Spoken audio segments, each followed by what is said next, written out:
दिव्यार्थकाकृति शिखाबद्धत्रयोपेतं भैष्मी मध्वकरार्चितम् तपस्वाध्याय शुश्रूषा कृष्णपूजारतं मुनि विश्वेशमिष्टदं गुरुदे ಪರಿವ್ರಾಟ್ ಚಕ್ರವರ್ತಿ. ವೇದಿಕೆಯಲ್ಲಿ ಉಪಸ್ಥಿತರಿರುವ ಕಾರ್ಯಾಧ್ಯಕ್ಷರೇ ಹಾಗೂ ಖಜಾಂಚಿಗಳಾದಂತಹ ಶ್ರೀ AP ಐತಾಳ್ ಸರ್ ಅವರೇ ಹಾಗೂ ಪ್ರಾಂಶುಪಾಲರಾದಂಥ ಮಹೇಂದ್ರ ಅವರೇ, ಎಲ್ಲ ನೆಚ್ಚಿನ ಅಧ್ಯಾಪಕ ಮಿತ್ರರೇ, ಪ್ರೀತಿಯ ವಿದ್ಯಾರ್ಥಿನಿಯರೇ, ಕೃಷ್ಣ ಅಂದ ಕೂಡಲೇ ಆ ಶಬ್ದವೇ ನೋಡಿ ಹೇಗಿದೆ ಅಂದರೆ, ಕೃಷ್ಣ ಅನ್ನೋ ಶಬ್ದಕ್ಕೆ ಅರ್ಥ ಕರ್ಷತಿ ಇತಿ ಕೃಷ್ಣ. ಕರ್ಷತಿ ಅಂದರೆ ಅಟ್ರಾಕ್ಟಿವ್ ಪರ್ಸನ್, ತುಂಬ ಆಕರ್ಷಣೆ ಮಾಡ್ತಾನಂತೆ. ಕೃಷ್ಣನ ವ್ಯಕ್ತಿತ್ವ ಆಕರ್ಷಣೀಯವಾದ ವ್ಯಕ್ತಿತ್ವ. ಕೃಷ್ಣ ಅಂದಾಗ ಕೃಷ್ಣನ ಬಗ್ಗೆ ಗೊತ್ತಿದ್ರೆ ಒಮ್ಮೆ ಆ ಶಬ್ದ ಕೇಳಿದ ಕೂಡಲೇ ಒಮ್ಮೆ ವಿನೋದ ಆಗತ್ತೆ. ಕೆಲವೊಮ್ಮೆ ಅದೇ ಕೃಷ್ಣನ ಹೆಸರನ್ನು ಕೇಳಿದಾಗ ಅಟ್ಟಹಾಸದಿಂದ ನಗಬೇಕು ಅಂತ ಅನಿಸುತ್ತೆ. ಇನ್ನು ಕೆಲವೊಂದ್ಸರ್ತಿ ಕೃಷ್ಣ ಅಂದಾಗ ಮಂದಸ್ಮಿತವಾಗಿ ಸುಮ್ಮನೆ ಒಮ್ಮೆ ನಗಬೇಕು ಅಂತ ಅನಿಸುತ್ತೆ. ಆ ಸಂತೋಷ ಏನು ಅಂತ ಹೇಳಲಿಕ್ಕೆ ಸಾಧ್ಯ ಇಲ್ಲ, ಅಷ್ಟು ಅದ್ಭುತ ಕೃಷ್ಣ ಅಂದ್ರೆ. ನಮ್ಮ ಗುರುಗಳು ಹೇಳ್ತಾ ಇದ್ರು, ಇವತ್ತು ನಾವು ಮಕ್ಕಳ ದಿನಾಚರಣೆ ಅಂತ ಹೇಳಿದ್ರೆ ಯಾವ್ಯಾವುದೋ ದಿನಗಳಲ್ಲಿ ನಾವು ಮಾಡ್ತಾ ಇದ್ದೀವಿ, ಆದರೆ ನಿಜವಾದ ಮಕ್ಕಳ ದಿನಾಚರಣೆ ಯಾವುದು ಅಂದ್ರೆ ಕೃಷ್ಣಾಷ್ಟಮಿನೇ ನಿಜವಾದಂತಹ ಮಕ್ಕಳ ದಿನಾಚರಣೆ. ಕೃಷ್ಣ ಅವನು ತೋರಿಸಿದಂಥ ಒಂದೊಂದು ಬಾಲ ಲೀಲೆಗಳಿದೆ ಅಲ್ವಾ, ಎಲ್ಲ ಲೀಲೆಗಳು ಕೂಡ ಪರಮಾದ್ಭುತ ಕೃಷ್ಣನ ಲೀಲೆಗಳು. ಆದರೆ ಅವನು ಏನು ತೋರಿಸಿದನೋ ಅದರಲ್ಲಿ ಎಲ್ಲಾ ಲೀಲೆಗಳಲ್ಲೂ ಒಂದೊಂದು ಸಂದೇಶ ಇದೆ. ಅದರಲ್ಲಿ ಏನ್ ಮಾಡಿದ್ರು ಅದರಲ್ಲಿ ಒಂದು ಸಂದೇಶ ಇರುತ್ತೆ, ಅವನು ಏನ್ ತೋರಿಸಿದ್ರು ಒಂದು ಸಂದೇಶ ಇರುತ್ತೆ. ನಿಮಗೆ ನಾನು ಹೆಚ್ಚು ಸಮಯ ತಗೊಳ್ಳದೆ, ನೀವೆಲ್ಲ ಡ್ಯಾನ್ಸ್ ಮಾಡಲಿಕ್ಕೆ ಕಾತುರರಾಗಿ ಕೂತಿದ್ದೀರಿ, ಹಾಗಾಗಿ ಒಂದು ಎರಡು ಮಾತ್ರ ಕೃಷ್ಣನ ಲೀಲೆಯನ್ನ ನಿಮ್ಮ ಮನಸ್ಸಿಗೆ ಹಿಡಿಸುವಂತಹ ಕೆಲವು ಲೀಲೆಗಳನ್ನು ಮಾತ್ರ ಹೇಳ್ತೇನೆ. ಎರಡೇ ಎರಡು ಲೀಲೆ. ಒಂದು, ಕೃಷ್ಣ ಒಬ್ಬೊಬ್ಬರ ಕಲ್ಪನೆ ಹೇಗಿರುತ್ತೆ ಅನ್ನೋದಕ್ಕೆ, ಕವಿಯ ಕಲ್ಪನೆ ಎನ್ನುವಂತಹದ್ದು ಹೇಗಿರುತ್ತೆ, ಕೃಷ್ಣ ಹೇಗೆ ಅನುಗ್ರಹ ಮಾಡುತ್ತಾನೆ ಅನ್ನೋದಕ್ಕೆ ನೀವೆಲ್ಲ ಒಂದು ಕಥೆ ಕೇಳಿದ್ದೀರಿ. ಏನು ಅಂದ್ರೆ, ಕೃಷ್ಣ ಗೋವರ್ಧನ ಪರ್ವತವನ್ನು ಎತ್ತಿದ ಅಂತ. ಎತ್ತಿದ್ದು ಹೇಗೆ ಕೃಷ್ಣ ಗೋವರ್ಧನ ಪರ್ವತವನ್ನ ಅಂದ್ರೆ, ಕೃಷ್ಣ ಎತ್ತಿದ್ದು ಕಿರುಬೆರಳಿನಿಂದ ಪರ್ವತವನ್ನು ಎತ್ತಿದ. ಯಾಕೆ ಕೃಷ್ಣ ಕಿರುಬೆರಳಿಂದ ಪರ್ವತ ಎತ್ತಿದ? ನಿಮಗೆಲ್ಲ ಗೊತ್ತಿದೆ, ನೋಡಿದ್ದೀರಿ. ಕೃಷ್ಣ ಕಿರುಬೆರಳಿಂದ ಎತ್ತಬೇಕಾದ ಪ್ರಸಂಗ ಏನು? ಹನುಮಂತ ಬೆಟ್ಟವನ್ನ ಎತ್ತಬೇಕಾದ್ರೆ ನೀವು ಫೋಟೋಗಳಲ್ಲಿ ನೋಡಿರ್ತೀರಾ, ಹೀಗೆ ಹಿಡ್ಕೊಂಡಿರ್ತಾನೆ ಬೆಟ್ಟವನ್ನ, ಸಂಜೀವಿನಿ ಪರ್ವತ ಅಂತ ಹೇಳ್ತಾರೆ. ಬೆಟ್ಟವನ್ನು ಹೀಗೆ ಹಿಡಿಯುವಂತೆ ಹಾಗೆ ಕೃಷ್ಣನು ಹೀಗೆ ಹಿಡಿಬಹುದಿತ್ತು, ಅಥವಾ ತಲೆ ಮೇಲೆ ಹೊತ್ಕೊಳ್ಬಹುದಿತ್ತು, ಏನಾದ್ರೂ ಮಾಡಬಹುದಿತ್ತು ಬೇರೆ ರೀತಿಯಲ್ಲಿ. ಆದ್ರೆ ಕೃಷ್ಣ ಮಾಡಿದ್ದೇನು ಅಂದ್ರೆ ಕಿರುಬೆರಳಲ್ಲೇ ಹೊತ್ಕೊಂಡಂತೆ ಪರ್ವತವನ್ನು. ಯಾಕೆ ಕಿರುಬೆರಳಲ್ಲಿ ಹೊತ್ಕೊಂಡ ಅಂದ್ರೆ, ಒಬ್ಬ ಕವಿ ವರ್ಣನೆ ಮಾಡುತ್ತಾನೆ, ಅವನಿಗೆ ಕೃಷ್ಣನನ್ನ ಎಷ್ಟು ಹೇಳಿದ್ರು ಸಾಕಾಗಲ್ಲ, ಅವನಿಗೆ ಸಂತೋಷ, ಅವನಿಗೆ ಮೈ ಮರಿತಾನೆ ಅವನಿಗೆ ಎಷ್ಟು ಆನಂದ ಅಂದ್ರೆ ಊಟ ಬಿಟ್ಟು ಕೃಷ್ಣನ ಕಥೆ ಹೇಳ್ತೇನೆ ಅಂತ ಹೇಳ್ತಿರ್ತಾನೆ. ಅವನಿಗೆ ದೇವರ ಪೂಜೆ, ಪಿತೃತರ್ಪಣ ಯಾವುದು ಕೊಟ್ಟರೂ ಬೇಡ. ಸಂಧ್ಯಾ ವಂದನ ಭದ್ರಮಸ್ತು ಭವತೆ, ಭೋಸ್ನಾನ ತುಭ್ಯಂ ನಮಃ, ಭೋ ದೇವಾಹ ಪಿತರಶ್ಚ ತರ್ಪಣವಿದವು ನಾಹಂ ಕ್ಷಮ ಕ್ಷಮ್ಯತ. ನನಗೆ ಯಾವುದು ಬೇಡ, ನನಗೆ ಕೃಷ್ಣ ಒಬ್ಬ ಇದೆ. ಕೃಷ್ಣ ಕೃಷ್ಣ ಕೃಷ್ಣ, ಪ್ರತಿಯೊಬ್ಬರಿಗೂ ಅಷ್ಟು ಕೃಷ್ಣ ಅನ್ನುವಂಥ ಪರ್ಸನ್ ಅಟ್ರಾಕ್ಟಿವ್ ಪರ್ಸನ್. ಯಾಕೆ ಅವನು ಹಾಗೆ ಮಾಡಿದ ಅಂದ್ರೆ, ನೋಡಿ, ಯಾರು ಪ್ರಾರ್ಥನೆ ಮಾಡ್ತಾರೋ ಕೃಷ್ಣನನ್ನ ಅವರನ್ನು ಉದ್ಧಾರ ಮಾಡುತ್ತೇನೆ ಅಂತಾನೆ ಕೃಷ್ಣ. ಒಮ್ಮೆ ಕವಿಯ ಕಲ್ಪನೆ ಇದು, ನೀವು ಕವಿ ಆಗಬೇಕು. ಕವಿ ಆದಾಗ ಆ ಕಲ್ಪನೆ ಕಾಣಿಸುತ್ತೆ. ನಾವು ನೋಡುವಾಗ ಕೆಲವು ಕಣ್ಣುಗಳನ್ನ ಕಮಲದಂತ ಕಣ್ಣು ಅಂತ ಹೇಳ್ತೀವಿ, ಕಮಲ ಆಗಿರುತ್ತೆ ಅದೇನಾದ್ರೂ, ನಮ್ಮ ಕಲ್ಪನೆ ಅಷ್ಟೇ ಅದು. ಹಾಗೆ ಆ ಕಲ್ಪನೆಯಲ್ಲಿ ನೋಡುವಾಗ ಕೃಷ್ಣ ಕಿರುಬೆರಳಲ್ಲಿ ಎತ್ತಿದ್ದು ಅಂದ್ರೆ ಯಾಕೆ ಅಂದ್ರೆ, ಈ ಎಲ್ಲಾ ಬೆರಳುಗಳಲ್ಲೂ ಕೂಡ ಈ ಕಿರುಬೆರಳು ಏನು ಮಾಡಿತಂತೆ, ಕೃಷ್ಣನ ಬಳಿಗೆ ಹೋಗಿ ಪ್ರಾರ್ಥನೆ ಮಾಡಿತಂತೆ. ಕೃಷ್ಣ ಎಲ್ಲಾ ಬೆರಳುಗಳಿಗೂ ಕೂಡ ಒಂದೊಂದು ಸ್ಥಾನ ಕೊಟ್ಟಿದೆಯಾ, ಅವುಗಳಿಗೆ ಆದ ಒಂದೊಂದು ವಿಶೇಷತೆ ಇದೆ. ನನಗೆ ಮಾತ್ರ ಏನೂ ಇಲ್ಲ. ಯಾಕೆ ಅಂದ್ರೆ ನೋಡಿ, ಈ ಹೆಬ್ಬೆರಳು ಅನ್ನುವಂಥದ್ದು ಇದೆಯಲ್ಲ, ಈ ಬೆರಳು ಯಾರು ಎದುರುಗಲ್ಲಿ ಬಂದರೂ ಕೂಡ ಏನು ಅಂತ ಕೇಳಲಿಕ್ಕೆ ಅದು ಎದ್ದು ನಿಂತ್ಕೊಳ್ಳುತ್ತೆ. ಅಷ್ಟೇ ಅಲ್ಲ, ಎಲ್ಲ ಬೆರಳುಗಳಿಗಿಂತಲೂ ಕೂಡ ಬಲಿಷ್ಠ ನಾನು ಅನ್ನುವಂಥ ಒಂದು ಅಹಂಕಾರ ಇದೆ ಅದಕ್ಕೆ. ಅದಕ್ಕೊಂದು ಸ್ಥಾನ ಇದೆ ಹೆಬ್ಬೆರಳಿಗೆ. ಯಾರಾದ್ರೂ ತಪ್ಪು ಮಾಡಿದ್ರೆ ತೋರಿಸ್ಲಿಕ್ಕೆ ಅಂತ ಮೊದಲು ಈ ತೋರು ಬೆರಳು ಬರುತ್ತೆ. ಈ ತೋರು ಬೆರಳು ನೀನು ಅಂತ ಹೇಳುತ್ತೆ. ಅದಕ್ಕೂ ಒಂದು ಸ್ಥಾನ ಇದೆ. ಇನ್ನು ಈ ಮಧ್ಯದ ಬೆರಳಿದೆ ಅಲ್ವಾ, ಈ ಬೆರಳಿಗೂ ಒಂದು ಸ್ಥಾನ ಇದೆ. ಯಾಕೆ ಅಂದ್ರೆ ಎಲ್ಲರಿಗಿಂತ ಎತ್ತರದವನು ನಾನು ಅನ್ನುವ ಅಹಂಕಾರ ಅದಕ್ಕಿದೆ ಅಂತ. ಇನ್ನೊಂದು ವಿಶೇಷ ಏನು ಅಂದ್ರೆ, ಈ ಬೆರಳಿದೆ ಅಲ್ವಾ, ಇದಕ್ಕೆ ಅನಾಮಿಕ ಬೆರಳು ಅಂತ ಕರೀತಾರೆ.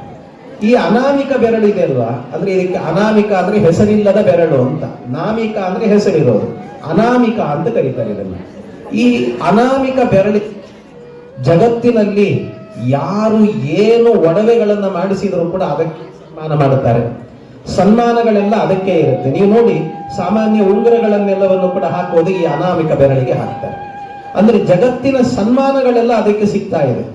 ಹಾಗಾಗಿ ಜಗತ್ನಲ್ಲಿ ಈ 4 ಬೆರಳುಗಳೇನಿದ್ದಾವೆ, ಈ 4 ಬೆರಳುಗಳಿಗೂ ಕೂಡ ಒಂದೊಂದು ಸ್ಥಾನ ಅಂತ ಕೊಟ್ಟಿದ್ದೀ ಭಗವಂತ ಕೃಷ್ಣ ನೀನು. ಆದರೆ ನಾನು ಒಬ್ಬ ಈ ಕಿರುಬೆರಳು ಅಂತ ಇದ್ದೇನಲ್ವಾ, ನನ್ನನ್ನು ಯಾಕೆ ಗಮನಿಸ್ತಾರೆ? ಯಾರೂ ಗಮನಿಸಲ್ಲ ನನ್ನನ್ನು. ಯಾರು ನಾನು ಇದ್ದೇನೆ ಅನ್ನೋ ವಿಷಯವೂ ಕೂಡ ಗೊತ್ತಿಲ್ಲ. ಎಷ್ಟೋ ಜನರಿಗೆ ಮರೆತು ಹೋಗಿದ್ದಾರೆ. ಯಾವಾಗಲೂ ಸಣ್ಣ ಮಕ್ಕಳಿದ್ದಾಗ ಶಾಲೆಯಲ್ಲಿ ಏನಾದರೂ ಸಮಸ್ಯೆ ಆದಾಗ ಹೀಗೆ ತೋರಿಸ್ಲಿಕ್ಕೆ ಅಂತ ಕೈ ಎತ್ತಿರ್ತಾರೆ ಅಷ್ಟೇ. ಅದು ಬಿಟ್ರೆ ಆಮೇಲೆ ನನ್ನನ್ನು ಮರ್ತೇ ಬಿಡ್ತಾರೆ ಎಲ್ಲರೂ ಕೂಡ. ಹಾಗಾಗಿ ನನಗೆ ಅಂತ ಒಂದು ಸ್ಥಾನ ಕೊಡೋ ಕೃಷ್ಣ ಅಂತ ಕೇಳಿದ್ರೆ, ಕೃಷ್ಣ ಏನು ಮಾಡಿದಂತೆ, ಭಗವಂತ ಎಲ್ಲಾ ಬೆರಳುಗಳನ್ನ ಮಡಚಿ ಕಿರುಬೆರಳಿಂದ ಮೇಲೆ ಎತ್ತೋದ್ರ ಮೂಲಕವಾಗಿ ಎಲ್ಲ ಬೆರಳುಗಳಿಗೂ ಕೂಡ ಸ್ಥಾನ ಇಲ್ಲ, ನಿನಗೇ ಸ್ಥಾನ ಕೊಡುತ್ತೇನೆ ನೋಡು ಅಂತ ಯಾರು ನನ್ನ ಪ್ರಾರ್ಥನೆ ಮಾಡುತ್ತಾರೋ ಅವರನ್ನ ಉದ್ಧಾರ ಮಾಡುತ್ತೇನೆ ಅನ್ನುವಂತಹ ಒಂದು ದೊಡ್ಡ ಸಂದೇಶವನ್ನ ಈ ಕಿರುಬೆರಳಿಂದ ಎತ್ತಿ ತೋರಿಸಿದ್ದಾನೆ ಪರಮಾತ್ಮ ಅಂತ. ಹೀಗೆ ಕೃಷ್ಣನ ಒಂದೊಂದು ವಿಚಾರಗಳನ್ನು ಕೂಡ ನೀವು ಯಾವ ಬಗೆಯನ್ನು ನೋಡಿದರೂ ಕೂಡ ಕೃಷ್ಣನ ಕಥೆ ನೀವು ಒಳಗೆ ಹೋದಷ್ಟು ನಮ್ಮನ್ನ ಅಪ್ಪಿಕೊಳ್ಳುತ್ತೆ, ಅದು ನಮ್ಮನ್ನ ಆಲಿಂಗನ ಮಾಡುತ್ತೆ. ಅಂಥ ಕಥೆ ಕೃಷ್ಣನ ಕಥೆ. ಚಮತ್ಕಾರಗಳು ಕೃಷ್ಣನದ್ದು. ಈ ಚಮತ್ಕಾರದಲ್ಲಿ ಕೃಷ್ಣನದ್ದು ಇನ್ನೊಂದು ಬಾಲಲೀಲೆಯ ಪ್ರಸಂಗದಲ್ಲಿ ಕೃಷ್ಣ ಏನು ಮಾಡ್ತಾನೆ ಗೊತ್ತಿರುವ ಕಥೆ ಇದು. ಈ ಕಾಳಿಂಗ ಮರ್ದನ ಅಂತ ಮಾಡುವಾಗ ಕೃಷ್ಣ ಕಾಳಿಂಗನನ್ನ ಅವನ ಹೆಡೆಗಳನ್ನ ತುಳಿತಾನೆ. ಕೃಷ್ಣ ಆ ಹೆಡೆಗಳನ್ನ ತುಳಿತಾ ಕಾಳಿಂಗನ ಬಾಲವನ್ನ ಅವನ ಎಡಗೈಯಿಂದ ಮೇಲೆ ಎತ್ತಿ ಹಿಡಿತಾನೆ. ನೀವು ಯಾವ್ದಾದ್ರು ಫೋಟೋ ನೋಡಿದ್ರೆ ಗೊತ್ತಿರುತ್ತೆ ನಿಮಗೆ. ಕಾಳಿಂಗ ಮರ್ದನ ಅಂತ ಹೇಳಿದ್ರೆ, ಇವತ್ತು ಯಾರೋ ಒಬ್ಬರು ಡ್ರಾಯಿಂಗ್ ಬಿಡಿಸುವಾಗ ಅದನ್ನು ಒಂದು ಬಿಡಿಸಿದ್ರು, ಅದಕ್ಕೂ ಒಂದು ಪ್ರೈಸ್ ಬಂದಿದೆ ಇವತ್ತು ಬಹುಶಃ. ಅದು ಕಾಳಿಂಗ ಮರ್ದನ ಅಂದ್ರೆ ಕಾಳಿಂಗ ಅನ್ನುವ ಸರ್ಪ, ಆ ಸರ್ಪದ ಮೇಲೆ ತುಳಿತಾ ಆ ಬಾಲ ಏನಿದೆ ಅದನ್ನ ಮೇಲೆ ಎತ್ತಿ ಹಿಡಿದ ಎಡಗೈಯಲ್ಲಿ. ಇದರಲ್ಲಿ ಒಂದು ಸಂದೇಶ ಇದೆ ಅಂತ. ಏನದು ಸಂದೇಶ ಅಂದ್ರೆ, ಹೆಡೆಯನ್ನ ತುಳಿದ ಬಾಲವನ್ನ ಎತ್ತಿ ಹಿಡಿದ ಅಂದ್ರೆ ಅರ್ಥ ಏನು ಗೊತ್ತಾ? ಹೆಡೆಯನ್ನ ತುಳಿಯೋದು ಅಂದ್ರೆ ಹೆಡೆ ಕೃಷ್ಣನನ್ನ ಕಚ್ಚಲಿಕ್ಕೆ ಬಂದು ಅದು ತಪ್ಪು ಮಾಡಿತ್ತು. ಕೃಷ್ಣ ದೇವರು ಅವನನ್ನ ಕಚ್ಚೋದಕ್ಕೆ ಬಂದು ತಪ್ಪು ಮಾಡಿತ್ತು. ಆದ್ರೆ ಬಾಲ ಏನೂ ತಪ್ಪು ಮಾಡಲಿಲ್ಲ. ಹಾಗಾಗಿ ಯಾರು ಜೀವನದಲ್ಲಿ ತಪ್ಪು ಮಾಡ್ತಾರೋ ಅವರನ್ನ ತುಳಿತೇನೆ, ತಪ್ಪೇ ಮಾಡದವರನ್ನ ಎತ್ತಿ ಹಿಡಿತೇನೆ ಅನ್ನೋದನ್ನ ತೋರಿಸ್ಲಿಕ್ಕೆ ಭಗವಂತ ಹೆಡೆಯನ್ನ ತೊಳೆದ, ಬಾಲವನ್ನ ಎತ್ತಿ ಹಿಡಿದ. ನೀವು ಯಾವ ಪ್ರಸಂಗ ತಗೊಂಡ್ರೂ ಕೂಡ ಕೃಷ್ಣನ ಕಥೆಯಲ್ಲಿ ನಮ್ಮ ಜೀವನದ ಪಾಠ ಎನ್ನುವಂತಹದ್ದು ತುಂಬಿದೆ. ಇದರಲ್ಲೇ ಒಂದು ಚಮತ್ಕಾರ ತೋರಿಸ್ತಾನೆ. ಇನ್ನೊಂದು ವಾದಿರಾಜ ಸ್ವಾಮಿಗಳು ಅಂತ ಒಬ್ರು, ಇಲ್ಲೇ ಸೋಂದ ಅಂತ ಇದೆ ಒಂದು ಊರು, ಅಲ್ಲಿ ಅವರ ವೃಂದಾವನ. ಅವರೊಂದು ಕಾವ್ಯ ಬರೆದಿದ್ದಾರೆ. ಎಷ್ಟು ಚಮತ್ಕಾರವಾಗಿ ಹೇಳಿದ್ದಾರೆ ಅಂದ್ರೆ, ಕಾಳಿಂಗ ಮರ್ದನದ ಪ್ರಸಂಗವನ್ನ, ಕಾಳಿಂಗನನ್ನ ಮರ್ದನ ಮಾಡುವಾಗ ಅವರ ಕಲ್ಪನೆ ಹೇಗಿದೆ ಅಂದ್ರೆ, ಅವನೇನು ಮಾಡಿದಂತೆ ಬಾಲ ಹಿಡಿದ ಕೃಷ್ಣ, ಬಾಲ ಹಿಡಿದಿದ್ದಾನೆ. ಯಾಕೆ ಬಾಲದ ತುದಿ ಹಿಡಿದ ಕೃಷ್ಣ? ಅದು ಬಾಲ ಅಂದ್ರೆ ಮಧ್ಯದಲ್ಲಿ ಹಿಡಿದಿಲ್ಲ, ಬಾಲದ ತುದಿ ಹಿಡಿದಿದ್ದಂತೆ ಕೃಷ್ಣ. ಅವ್ರಿಗೆ ಕಂಡದ್ದು ಹೇಗೆ ಗೊತ್ತಾಗುತ್ತೆ? ಹೇಗೆ ಅಂದ್ರೆ, ಅವ್ರು ಹೇಳ್ತಾರೆ, ಈ ಕೃಷ್ಣ ಏನ್ ಮಾಡಿದ್ದಂತೆ, ಅವ್ರ ಊರಲ್ಲಿ ನಂದಗೋಕುಲದಲ್ಲಿ ಯಾರ ಮನೆ ಅಂತಿಲ್ಲ, ಎಲ್ಲರ ಮನೆಯಲ್ಲೂ ಪ್ರವೇಶ ಇತ್ತು ಕೃಷ್ಣನಿಗೆ. ಒಂದ್ ದಿವಸ ಏನಾಗಿತ್ತಂತೆ, ಯಾರೋ ಒಬ್ಬ ಗೋಪಾಲಕ ಗೋಪಿಯ ಮನೆಗೆ ಹೋಗಿದ್ದ ಕೃಷ್ಣ. ಆ ಗೋಪಾಲಕ ಏನು ಅಂದ್ರೆ, ಗೋಪಾಲಕ ಅಂದ್ರೆ ಅವರೆಲ್ಲ ಉತ್ತರದ ಕಡೆಯವರು, ಮಥುರಾ ಮತ್ತು ನಂದಗೋಕುಲ, ವೃಂದಾವನ ಆ ಕಡೆ ಉತ್ತರದ ಕಡೆಯವರು. ಈ ಉತ್ತರದ ಕಡೆಯ ಹುಡುಗ ಅವನೇನ್ ಮಾಡಿದ್ದಂತೆ, ಆಕಸ್ಮಿಕವಾಗಿ ದಕ್ಷಿಣಕ್ಕೆ ಬಂದಿದ್ದಂತೆ. ಅದು ಬಂದದ್ದು ಎಲ್ಲಿ ಗೊತ್ತಾ? ಬಂದದ್ದು ನಮ್ಮ ಹುಬ್ಬಳ್ಳಿಗೆ ಬಂದಿದ್ದಂತ. ನಮ್ಮ ಹುಬ್ಬಳ್ಳಿಗೆ ಬಂದಾಗ ಅವನಿಗೆ ಮದುವೆ ಆಗಿರಲಿಲ್ಲ. ಅದಕ್ಕೆ ಈ ಕಡೆ ಬಂದಾಗ ಆಕಸ್ಮಿಕವಾಗಿ ಯಾವುದೋ ಒಂದು ಹುಡುಗಿಯನ್ನು ನೋಡುವಾಗ ಅವನಿಗೂ ಮನಸ್ಸಾಗಿ ಇವಳಿಗೂ ಪ್ರೀತಿ ಬೆಳೆದು ಮದುವೆ ಮಾಡಿಕೊಂಡಂತೆ ಆ ಹುಡುಗ. ಗೋಪಾಲಕ ನಮ್ಮ ಹುಬ್ಬಳ್ಳಿಯ ಹುಡುಗಿಯನ್ನ ಮದುವೆ ಮಾಡಿಕೊಂಡು ಹೋದ, ವೃಂದಾವನಕ್ಕೆ ಹೋದ. ಅಲ್ಲಿ ಹೋದಾಗ ಕೃಷ್ಣ ಏನಾಗಿತ್ತಂತೆ, ಆಕಸ್ಮಿಕವಾಗಿ ಅವ್ರ ಮನೆಗೆ ಹೋಗಿದ್ದಂತೆ ಕೃಷ್ಣ. ಅವನಿಗೆ ಕಾಳಿಂಗ ಮರ್ದನ ಮಾಡುವಾಗ ಇದೆಲ್ಲ ನೆನಪಾಯಿತು ಅಂತ ಹೇಳುತ್ತಾರೆ. ಅವ್ರ ಮನೆಗೆ ಹೋದಾಗ ಏನಾಯ್ತಂತೆ, ಆ ಮನೆಯಲ್ಲಿ ಕೂತ್ಕೊಂಡಿದ್ದ ಕೃಷ್ಣ. ಇನ್ನು ಬೆಳಗಿನ ಜಾವ ಅಷ್ಟೇ. ಆ ಬೆಳಗಿನ ಜಾವದಲ್ಲೇನೆ ಕೃಷ್ಣ ಕುಳಿತುಕೊಂಡಿರಬೇಕಾದ್ರೆ ಭಗವಂತ ಸಣ್ಣ ಹುಡುಗ ಮನೆ ತುಂಬಾ ಓಡಾಡ್ಕೊಂಡಿದ್ದ. ಈ ಹುಡುಗಿ ಏನ್ ಮಾಡಿದ್ದಂತೆ, ಈ ಗಂಡ ಇದ್ದಲ್ಲಿ ಇನ್ನು ಎದ್ದಿದ್ದ, ಸ್ನಾನಕ್ಕೆ ಹೋಗಿರ್ಲಿಲ್ಲ, ಸ್ನಾನ ಮಾಡ್ತಾ ಹೋಗ್ಬೇಕಷ್ಟೆ. ಅಷ್ಟರಲ್ಲಿ ಏನಾಯ್ತಂತೆ, ಈ ಉತ್ತರದ ಕಡೆಯವರು ಅಂದ್ರೆ ಅವರಿಗೆ ಬೆಳಿಗ್ಗೆನೆ ಡಿಫ್ರೆಂಟ್ ತಿಂಡಿಗಳೇ ಗೊತ್ತಿರುವುದಿಲ್ಲ ಅವರಿಗೆ. ಅವ್ರು ಏನ್ ಮಾಡಿದ್ರು ಅದೇ ಚಪಾತಿ ಪೂರಿ ಅಂತ, ಅದೇ ಒಂದು ಗೋಧಿಯನ್ನೇ ಹಿಡ್ಕೊಂಡಿರ್ತಾರೆ. ನಮ್ ಕಡೆ ಬಂದ್ರೆ ಇಡ್ಲಿ ಅಂತೆ, ದೋಸೆ ಅಂತೆ, ಏನು ಬಗೆಗಳಿರ್ತಾವೆ ನಮ್ಮ ಕಡೆಯಲ್ಲೆಲ್ಲ. ಹಾಗೆ ಆ ಹುಡುಗಿ ಏನ್ ಮಾಡಿದ್ಲಂತೆ, ಅವಳಿಗೆ ನೀವು ಯಾವಾಗಲೂ ಈ ಚಪಾತಿ ಪೂರಿ ತಿಂತಾ ಇರ್ತೀರಿ, ಇದಲ್ಲದೆ ನಮ್ಮ ಹುಬ್ಬಳ್ಳಿ ಒಳಗಡೆ ಕೂಡ ಒಂದು ಬೆಳಗಿನ ಜಾವದಲ್ಲಿ ಮಾಡೋ ತಿಂಡಿ ಇದೆ, ನಿಮಗೆ ಮಾಡಿಕೊಡ್ತೀನಿ, ಸ್ಪೆಷಲ್ ಅದು ಅಂತ ಮಾಡಿಕೊಟ್ಲಂತೆ ಅವರು. ಏನದು ಸ್ಪೆಷಲ್ ಅಂತಂದ್ರೆ, ಅದು ಏನು ಅಂದ್ರೆ 2 ಐಟಮ್ ಮಾಡಿದ್ದಂತೆ. ಏನು ಅಂದ್ರೆ, ಒಂದು ಮಂಡಕ್ಕಿ ಸೂಸ್ಲ, ಇನ್ನೊಂದು ಕಟ್ ಮಿರ್ಚಿ ಅಂತ ಮಾಡಿದ್ದಂತೆ. ಎರಡೂ ಕೂಡ ತಿಂದ ಮೇಲೆ ಆ ಹುಡುಗ ಇದ್ನಲ್ಲ, ತಲೆ ತಿರುಗಿತಂತೆ ಅವನ ಸರ್ತಿ ಅವನಿಗೆ. ಎಷ್ಟರ ಮಟ್ಟಿಗೆ ಅಂತಂದ್ರೆ ಅವನು ಮತ್ತೆ ಬೇಕು ಅಂತ ಅನಿಸ್ತಿತ್ತಂತೆ ಅವನಿಗೆ. ಈ ಮಂಡಕ್ಕಿ ಅದು ಜೊತೆಗೆ ಇದೇನಂತಾರೆ, ಈ ಕಟ್ ಮಿರ್ಚಿ ತಿನ್ನುವಾಗ ಆ ಖಾರ ಅದ್ರ ಜೊತೆಗೆ ಏನ್ ಮಾಡಿದ್ರಂತೆ, ಕಟ್ ಮಿರ್ಚಿ ಮಾಡಿದ್ದನ್ನು ಸುಮ್ಮನೆ ಮಾಡಿರ್ಲಿಲ್ಲ, ಆ ಕಟ್ ಮಿರ್ಚಿಯನ್ನ ಮಾಡಿ ಅದರ ಮೇಲೆ ಸ್ವಲ್ಪ ಖಾರದ ಪುಡಿ, ಉಪ್ಪು ಅದನ್ನೆಲ್ಲ ಮೇಲೆ ಉದುರಿಸಿ, ಜೊತೆಗೆ ಏನ್ ಮಾಡಿದ್ರಂತೆ, ಅಲ್ಲಲ್ಲಿ ನಿಂಬೆ ಹಣ್ಣನ್ನ ಹಚ್ಚಿದ್ರಂತೆ. ಹುಳಿ, ಉಪ್ಪು, ಖಾರ ಹದವಾಗಿತ್ತು ನೋಡಿ. ಅದನ್ನ ಬಾಯಿಗೆ ಹಾಕೊಂಡ್ರೆ ಸಾಕು, ತಿನ್ನಬೇಕು ಅಂತ ಅನಿಸೋದು, ಅಷ್ಟು ರುಚಿಯಾಗಿ ಮಾಡಿದ್ದಂತೆ. ಹುಬ್ಬಳ್ಳಿ ಹುಡುಗಿ ಕೇಳಬೇಕಂತೆ, ಅಷ್ಟು ಮಾಡಿದ್ದಲ್ವಾ. ಅದೆಲ್ಲ ಆದ್ಮೇಲೆ ಒಂದ್ ದಿವಸ ಕೃಷ್ಣ ಅವ್ರ ಮನೆಗೆ ಹೋಗಿದ್ದ. ಮನೆಗೆ ಹೋದಾಗ ಗಂಡ ಹೇಳಿದ್ನಂತೆ, ಇವತ್ತು ನನಗೇನು ಕೆಲಸ ಇಲ್ಲ, ನಿಮ್ ಕಡೆ ಹುಬ್ಬಳ್ಳಿ ಐಟಮ್ ಮಾಡ್ತೀಯಲ್ವಾ, ಮಂಡಕ್ಕಿ ಸೂಸ್ಲ ಮತ್ತು ಕಟ್ ಮಿರ್ಚಿ, ಇವತ್ತು ಇದನ್ನೇ ನನಗೆ ತಿಂಡಿ ಮಾಡ್ಬೇಕು ನೀನು, ನಾನು ಸ್ನಾನಕ್ಕೆ ಹೋಗಿ ಬರ್ತೀನಿ, ಅಷ್ಟ್ರಲ್ಲಿ ರೆಡಿ ಇರಬೇಕು ಅನ್ನಂತೆ. ಅಂದ ಕೂಡಲೇ ಕೃಷ್ಣ ಅಲ್ಲೇ ಕೂತಿದ್ದ. ಹೆಂಡತಿ ಹೇಳಿದ್ದಂತೆ, ನನಗೇನ್ ಮಾಡ್ಲಿಕ್ಕೆ ಬೇಜಾರಿಲ್ಲ, ಆದ್ರೆ ಮನೆಯಲ್ಲಿ ಎಣ್ಣೆ ಖಾಲಿ ಆಗಿದೆ ಅಂತಂತೆ. ಮಿರ್ಚಿ ಮಾಡ್ಬೇಕಾದ್ರೆ ಎಣ್ಣೆ ಬೇಕಲ್ವಾ, ಅದಕ್ಕೆ ಸರಿ ಆಯ್ತು ಅಂತ ನಾನು ಎಣ್ಣೆ ತಂದ್ಕೊಟ್ಟೆ ಸ್ನಾನಕ್ಕೆ ಹೋಗ್ತೀನಿ ಅಂತ ಒಂದು ಪಾಕೆಟ್ ಎಣ್ಣೆ ಹಿಡ್ಕೊಂಡ್ ಬಂದಂತೆ. ನೋಡಿರ್ತೀರಲ್ಲ ಸನ್ಪ್ಯೂರು ಅದು ಇದು ಅಂತ ಎಣ್ಣೆ ಬರುತ್ತಲ್ಲ, ಆ ತರ ಒಂದು ಪಾಕೆಟ್ ಎಣ್ಣೆ ತಂದು ಕೊಟ್ಟಂತೆ. ಆ ಎಣ್ಣೆ ತಂದು ಕೊಟ್ಟ ಕೂಡ್ಲೇನೆ ಕೃಷ್ಣ ನೋಡ್ತಾ ಇದ್ದ. ಈ ಹೆಣ್ಣು ಮಕ್ಕಳಲ್ಲಿ 2 ವಿಧ ಇರ್ತಾರೆ. ಏನು ಅಂದ್ರೆ, ಕೆಲವರು ದಂದ್ರಾಡಿಗಳು ಅಂತ, ಅಂದ್ರೆ ಮನೆ ಹಾಳು ಮಾಡೋರು ಅಂತ ಇರ್ತಾರೆ. ಇನ್ ಕೆಲವರು ಇರ್ತಾರೆ ಬಹಳ ಸೂಕ್ಷ್ಮ ಅಂತ ಇರ್ತಾರಂತೆ, ತುಂಬಾ ಸೂಕ್ಷ್ಮ ಅಂತ ಇರ್ತಾರೆ. ಅದರಲ್ಲಿ ಇವಳು ಹುಬ್ಬಳ್ಳಿ ಹುಡುಗಿ ಆದ್ರಿಂದ ಬಹಳ ಸೂಕ್ಷ್ಮವಾಗಿದ್ದಂತೆ ಅವಳು. ಯಾಕೆ ಅಂದ್ರೆ, ಈ ಎಣ್ಣೆ ಇರುತ್ತಲ್ವಾ, ಎಣ್ಣೆಯನ್ನ ಪಾಕೆಟ್ ಕಟ್ ಮಾಡಿದ್ದಂತೆ. ಪಾಕೆಟ್ ಕಟ್ ಮಾಡಿದ ನಂತರ ಅದನ್ನ ಪಾತ್ರೆಗೆ ಬಗ್ಗಿಸ್ಬೇಕಲ್ಲ, ಒಂದ್ ಯಾವ್ದಾದ್ರು ಒಂದು ಬಾಟ್ಲಿಗೆ ಯಾವ್ದಕ್ಕಾದ್ರೆ ಹಾಕ್ಬೇಕು.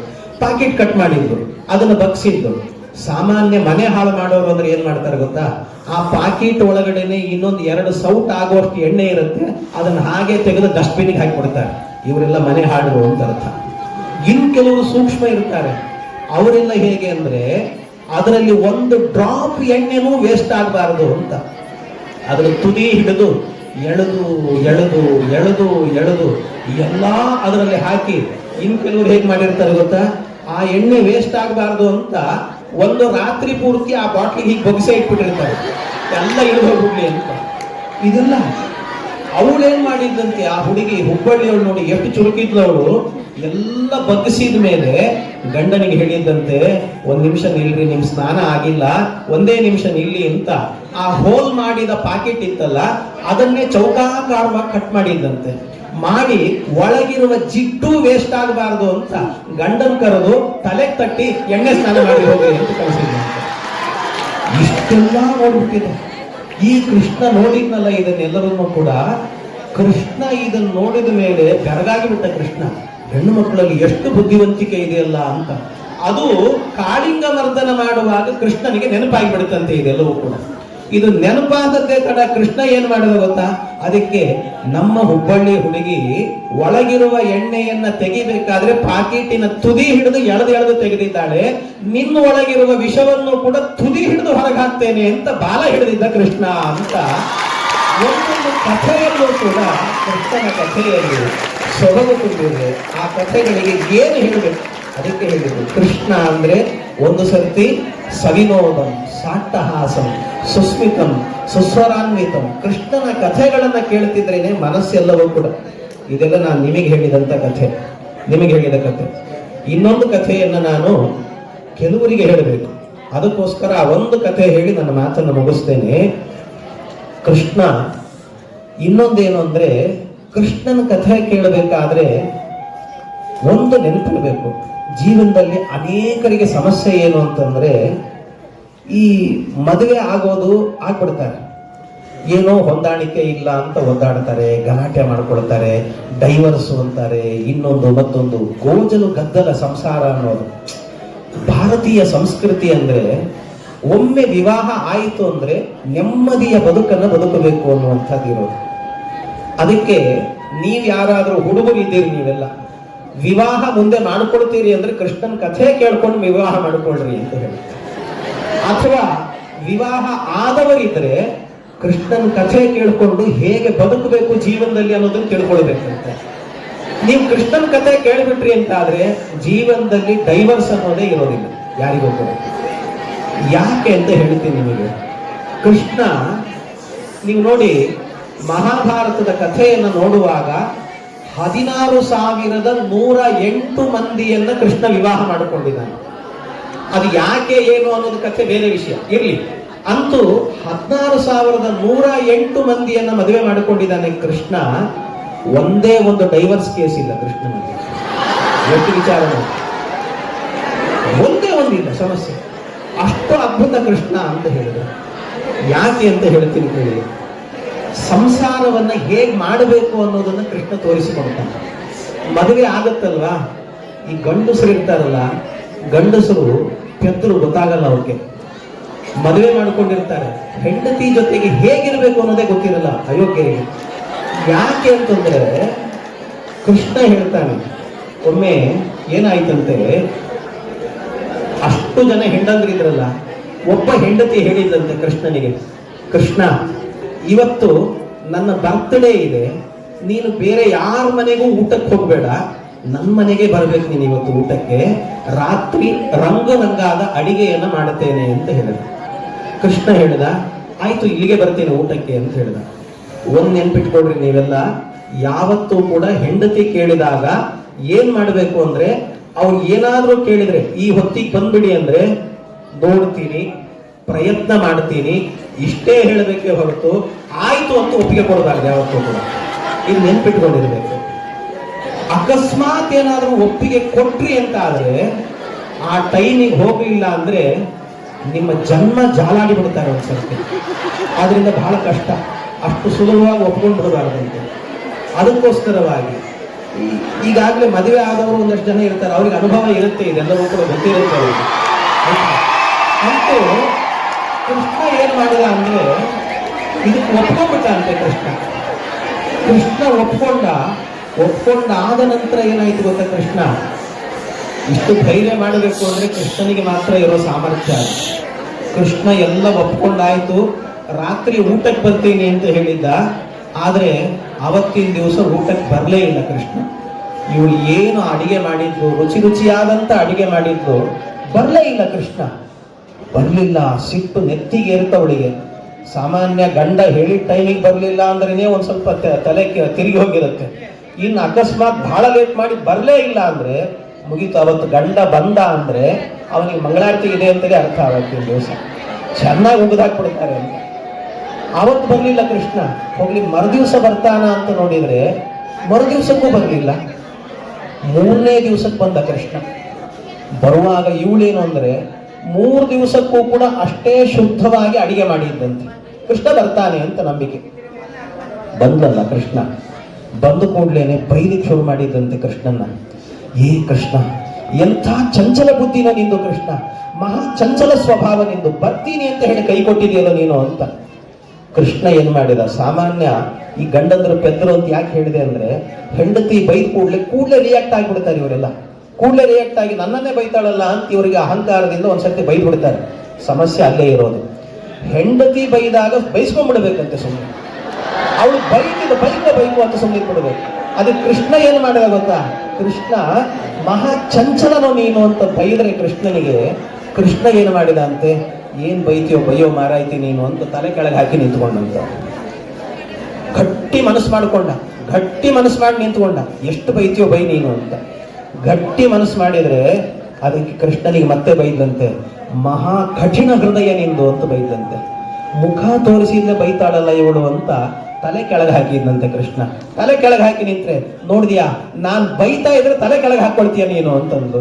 ಅದಕ್ಕೆ ಏನ್ ಮಾಡೋದು? ಕೃಷ್ಣ ಒಂದು ಸರ್ತಿ ಇಲ್ಲ ಇವಳು ತುಂಬಾ ಬಿಟ್ರೆ ಹೀಗೆ ಬೈದ್ರೆ ಕಷ್ಟ ಅಂತ ಕೃಷ್ಣ ತಾನೂ ಒಂದ್ಸರ್ತಿ ಹೆಂಡತಿ ಜೋರು ಮಾಡೋಣ ಅಂತ ಗುರ್ರನ್ನಂತ ಒಂದ್ಸರ್ತಿ ಅಂದ್ರೆ, ನೋಡಿದೆ ನಾನು ಸತ್ಯ ಹೇಳ್ತೀನಿ ಆದ್ರಿಂದ ನಿನಗೆ ಸಿಟ್ಟು ಬರುತ್ತಲ್ವಾ ಅಂತಂತೆ. ಅಯ್ಯೋ ಎಲ್ಲ ಕಡೆಯಲ್ಲೂ ಹಿಡಿದು ಹಾಕ್ತಾಳಲ್ಲ ನನ್ನನ್ನ ಅಂತ ಸ್ವಲ್ಪ ಮುದುರ್ಕೊಂಡು ಕೂತ್ಕೊಂಡ್ರೆ ಕೃಷ್ಣ, ಕುಬ್ಜ ಸ್ವಭಾವ ನಿಂದು ಅಂತ ಬೈದು.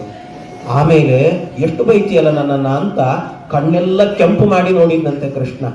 ಕಣ್ಣು ಕೆಂಪು ಮಾಡಿ ನೋಡಿದ್ರೆ ಕೃಷ್ಣ, ಆಗ ಅವಳು ಹೇಳಿದ್ರಂತೆ, ನೀನು ಕಣ್ಣು ಕೆಂಪು ಮಾಡಿದ್ರೆ ಹೆದರ್ಲಿಕ್ಕೆ ನಾನೇನ್ ನಿಮ್ಮ ಅಮ್ಮ ಅಲ್ಲ, ನೀನ್ ಹೆಂಡತಿ ನಾನು ಅಂತಂದಂತ.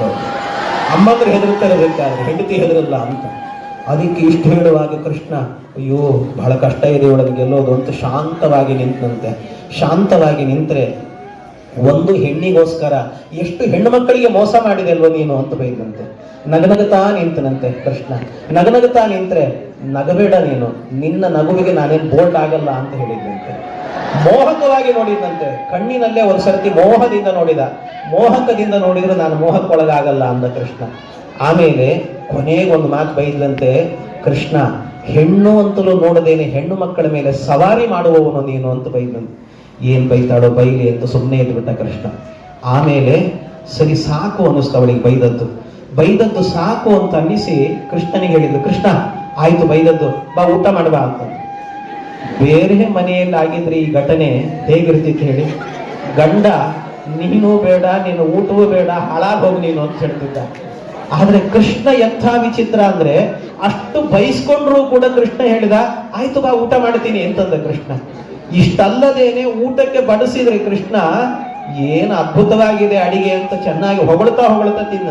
ನೀವೇನು ಮಾಡಬೇಕಾಗಿಲ್ಲ, ಉಪ್ಪು ಜಾಸ್ತಿ ಆಗಿದ್ರು ಕೂಡ ಬಹಳ ರುಚಿಯಾಗಿದೆ ಅಂತ ಹೇಳಿಬಿಡಿ ಸಾಕು, ಅಲ್ಲೇ ಗೆದ್ಬಿಡ್ತೀರಿ ನೀವೆಲ್ಲ. ಹಾಗೆ ಕೃಷ್ಣ ಹೊಗಳಿದ್ದಂತೆ, ಹೊಗಳಿ ಊಟ ಮಾಡಿದ.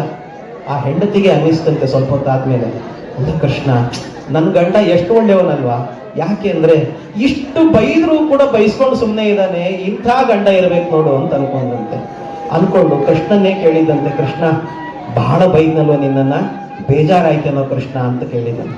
ಬೇಜಾರಾಯ್ತಾ ಅಂತ ಕೇಳಿದ್ರೆ ಕೃಷ್ಣ ಹೇಳಿದ, ನೀನ್ ನನ್ನ ಬೈದ್ಯಾ ಅಂತ ಕೇಳಿದಂತೆ.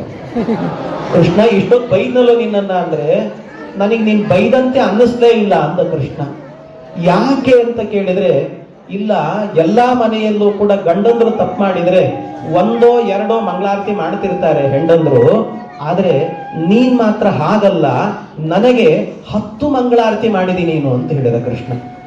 ಏನೋ ಹೇಳ್ತಿದ್ಯಾ ಕೃಷ್ಣ ನೀನು ಅಂತ ಕೇಳಿದ್ರೆ ಕೃಷ್ಣ ಹೇಳಿದ, ನೋಡು ನಾನು ಒಳಗೆ ಬಂದು ಕೂಡಲೇ ನನ್ನನ್ನು ಬೈದದ್ದೇನಂತ ನೀನು ಮೊದಲು ಬೈದದ್ದು ಮಹಾ ಚಂಚಲ ಸ್ವಭಾವ ನೀನು ಅಂತ ಬೈದಲ್ವಾ. ಆಗ ನನಗೇನ್ ನೆನಪಾಯ್ತು ಅಂತಂದ್ರೆ, ಮತ್ಸ್ಯ ಅಂದ್ರೆ ಮೀನು ಅಂತ ಅರ್ಥ. ಮೀನು ನೀರಿನಲ್ಲಿ ಒಂದು ಕಡೆ ನಿಲ್ಲೋದೇ ಇಲ್ಲ, ಯಾವಾಗಲೂ ಚಂಚಲವಾಗಿ ಓಡಾಡ್ತಾನೆ ಇರುತ್ತೆ. ಹಾಗೆ ನನ್ನ ಚಂಚಲ ಅಂತ ಬೈಯುವಾಗ ನನ್ನ ಮತ್ಸ್ಯಾವತಾರವನ್ನ ನೆನಪಿಗೆ ತಂದು ಕೊಟ್ಟು ಅದರ ಮಂಗಳಾರತಿಯನ್ನ ಮಾಡಿದಂತೆ ಅನ್ನಿಸ್ತು ನನಗೆ ಎಂದ ಕೃಷ್ಣ. ಆಮೇಲೆ ನಾನು ಗಟ್ಟಿಯಾಗಿ ನಿಂತನಲ್ವಾ, ಕಠೋರ ಅಂತ ಬೈದಿನಿ, ಕಠಿಣ ಹೃದಯ ಅಂತಂದೆಲ್ಲ. ಕಠಿಣ ಹೃದಯ ಅಂತಂದ್ರೆ ನಾನು ನನ್ನ ಬೆನ್ನನ್ನ ಕಠಿಣ ಮಾಡಿಕೊಂಡು ಪರ್ವತವನ್ನೇ ಹೊತ್ತಿದ್ನಲ್ಲ, ಕೂರ್ಮ ಎನ್ನುವ ಅವತಾರ, ಆ ಕೂರ್ಮಾವತಾರದ ಮಂಗಳಾರತಿಯನ್ನ ಮಾಡಿದಂತೆ ಆಯಿತು ನನಗೆ ಎಂದ ಕೃಷ್ಣ.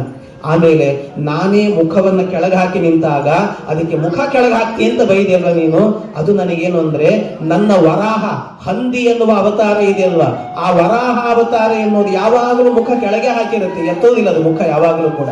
ಹಾಗಾಗಿ ನನ್ನ ವರಾಹ ಅವತಾರವನ್ನ ನೆನಪಿಗೆ ತಂದುಕೊಟ್ಟು ಅದರ ಮಂಗಳಾರತಿ ಮಾಡಿದೆ. ಆಮೇಲೆ ನಾನೇ ಒಂದು ಸರ್ತಿ ಸಿಟ್ಟು ಮಾಡಿಕೊಂಡು ಗುರ್ರನ್ನಲ್ಲ ನೋಡಿದ್ರೆ ಸಿಟ್ಟು ಮಾಡ್ಕೊಳ್ತಾ ಇದ್ದೀಯ ಅಂತ ಬೈದಿ ನೀನು, ಆಗ ನನ್ನ ನರಸಿಂಹಾವತಾರದ ನೆನಪನ್ನ ತಂದು ಕೊಟ್ಟಿ. ನಾನು ಕುಬ್ಜನಾಗಿ ನಿಂತಾಗ ಮಹಾ ಕುಬ್ಜ ಸ್ವಭಾವ ಅಂದೆಲ್ಲ, ನನ್ನ ವಾಮನಾವತಾರ ನೆನಪಿಗೆ ತಂದು ಕೊಟ್ಟಿ. ನಾನು ಕಣ್ಣನ್ನ ಕೆಂಪು ಮಾಡಿಕೊಂಡು ನೋಡಿದಾಗ ನಿನ್ನ ತಾಯಿಯಲ್ಲ ನಾನು ಹೆಂಡತಿ ಎಂದೆಲ್ಲ, ಆಗ ನನ್ನ ಪರಶುರಾಮ ಅವತಾರ, ತಾಯಿಯ ತಲೆಯನ್ನ ಕಡದಂತ ಪರಶುರಾಮ ಅವತಾರದ ನೆನಪನ್ನು ತಂದು ಕೊಟ್ಟಿ ನೀನು ನನಗೆ. ಆಮೇಲೆ ನಾನು ಶಾಂತವಾಗಿ ನಿಂತಾಗ ಒಂದು ಹೆಣ್ಣಿಗೋಸ್ಕರ ಎಷ್ಟು ಹೆಣ್ಣು ಮಕ್ಕಳಿಗೆ ಮೋಸ ಮಾಡಿದೆ ನೀನು ಅಂದಾಗ, ಏಕಪತ್ನಿ ವ್ರತಸ್ಥನಾಗಿ ಸೀತೆಯನ್ನ ಮಾತ್ರ ಮದುವೆ ಮಾಡಿಕೊಂಡು ನಮಗೆಲ್ಲ ಅನ್ಯಾಯ ಮಾಡಿದೆಯಲ್ಲ ನೀನು ಅನ್ನುವ ರಾಮಾವತಾರದ ನೆನಪನ್ನ ತಂದು ಕೊಟ್ಟಿ. ನಾನು ನಗುತ್ತಾ ಇದ್ದಾಗ ನಿನ್ನ ನಗುವಿಗೆ ಬೋಲ್ಡ್ ಆಗೋದಿಲ್ಲ ಅಂತ ಹೇಳಿದೆಯಲ್ಲ, ಆಗ ನನ್ನ ಕೃಷ್ಣಾವತಾರದ ನೆನಪನ್ನ ತಂದು ಕೊಟ್ಟಿ. ಮೋಹಕವಾಗಿ ನೋಡುವಾಗ ನನ್ನ ಬುದ್ಧಾವತಾರದ ನೆನಪನ್ನ ತಂದು ಕೊಟ್ಟಿ. ಹೆಣ್ಣಿನ ಮೇಲೆ ಸವಾರಿ ಮಾಡುವವನು ಅಂತ ಹೇಳಿದಾಗ ಮುಂದೆ ಕಲ್ಕಿಯಾಗಿ ಲಕ್ಷ್ಮಿಯನ್ನೇ ಕುದುರೆ ಮಾಡಿಕೊಂಡು ಅವಳ ಮೇಲೆ ಸವಾರಿ ಮಾಡುತ್ತಾನೆ ಅನ್ನುವ ಕಲ್ಕಿ ಅವತಾರದ ನೆನಪನ್ನು ತಂದು ಕೊಟ್ಟಿ. ಒಂದಲ್ಲ ಎರಡಲ್ಲ 10 ಮಂಗಳಾರತಿ ಮಾಡಿದೆ ನನಗೆ ಅಂತ ಹೇಳಿದಂತೆ. ಅಂದ್ರೆ ಕೃಷ್ಣ ಏನನ್ನ ಹೇಳ್ತಾನೆ ಇದರಿಂದ ನಮಗೆ ಅಂದ್ರೆ, ಮದುವೆ ಆದ ನಂತರ ಹೆಂಡತಿ ಬೈದಾಗ ಈ ಎಲ್ಲಾ ಬೈಗುಳಗಳನ್ನು ಕೂಡ ಒಂದೊಂದು ಮಂಗಳಾರತಿ ಅಂತ ಅನ್ಕೊಂಡ್ಬಿಟ್ರೆ ಯಾವ ಸಮಸ್ಯೆನೂ ಇಲ್ಲ, ಡೈವರ್ಸ್ ಅನ್ನೋ ಪ್ರಸಂಗನೇ ಇರಲ್ಲ ನಿಮ್ಮ ಜೀವನದಲ್ಲಿ. ಹೀಗೆ ಬದುಕಿ ನೀವು ಅನ್ನೋದನ್ನ, ಬದುಕನ್ನ ಕಟ್ಟಿಕೊಡುವಂತಹ ಕಥೆಗಳು ಕೃಷ್ಣನ ಕಥೆಗಳಲ್ಲಿ ಸೇರಿದ್ದಾವೆ. ಹೀಗೆ ಕೃಷ್ಣನ ಕಥೆಯಲ್ಲಿ ಎಲ್ಲಿ ಮುಳುಗಿದ್ರೂ ಕೂಡ ಅದೊಂದು ದೊಡ್ಡ ಸಮುದ್ರ. ಒಂದು ನೆನಪಿಟ್ಕೊಳ್ಳಿ, ಸಮುದ್ರಕ್ಕೆ ರತ್ನಾಕರ ಅಂತ ಹೆಸರು. ಸಮುದ್ರದ ಒಳಗೆ ಮುಳುಗಿದ್ರೆ ನಿಮಗೇನು ಹೆದರಿಕೆ ಇಲ್ಲ, ರತ್ನಗಳು ಸಿಗುತ್ತೆ. ಈಜಿದ್ರೆ ದಡವನ್ನು ಸೇರ್ತೀವಿ. ಅಂತೂ ಕೃಷ್ಣ ಎನ್ನುವ ಸಮುದ್ರದಲ್ಲಿ ಒಮ್ಮೆ ಮುಳುಗಿ ನೋಡಿ ಮತ್ತೆ ಮತ್ತೆ ಮುಳುಗಬೇಕು ಅನಿಸುತ್ತೆ. ಅಂತಹ ಕಥೆ ಕೃಷ್ಣನ ಕಥೆ. ಈ ಕೃಷ್ಣನ ಕಥೆಯಿಂದ ನಿಮಗೆಲ್ಲರಿಗೂ ಕೂಡ ಮಂಗಳವಾಗಲಿ ಅಂತ ಹೇಳ್ತಾ ನನ್ನ ಮಾತನ್ನ ಮುಕ್ತಾಯಗೊಳಿಸಿ